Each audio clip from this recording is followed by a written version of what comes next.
大家好，我是小丽。我们今天来做一道家常小炒醋香白菜，酸辣又开胃。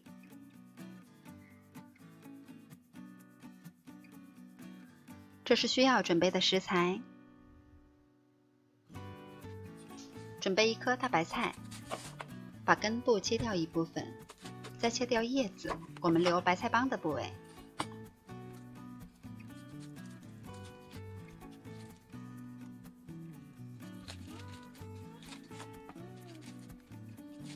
我们先一片一片的把它分开，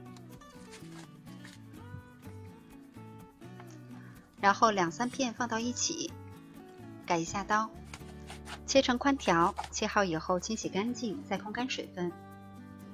我们先在碗中调一下料汁，加入1勺生抽、2勺米醋，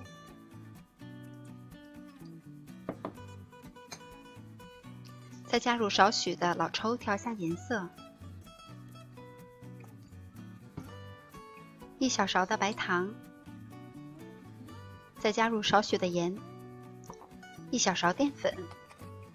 在调料汁的时候呢，还需要加一些清水，然后搅拌均匀备用。热锅放入适量的植物油，热锅凉油，先下入肥肉片煸香，炒出里边多余的油脂。炒至颜色有一些发黄了，然后再下入瘦肉翻炒。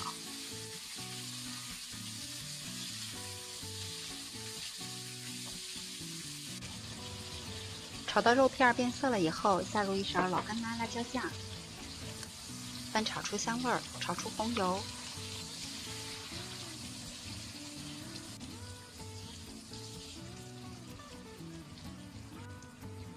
再下入小米椒和少许的蒜末，炒香。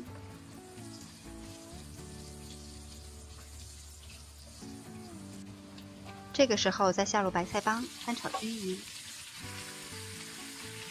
炒白菜的时候可以保持中高火。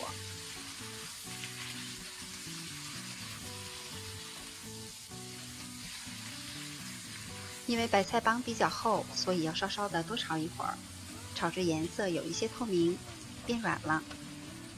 然后加入刚才调好的料汁，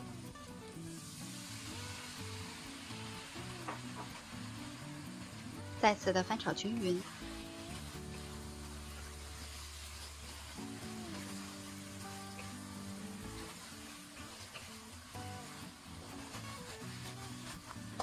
炒到白菜充分的入味了以后，加入少许的葱段，再快速的翻炒2下，就可以出锅装盘了。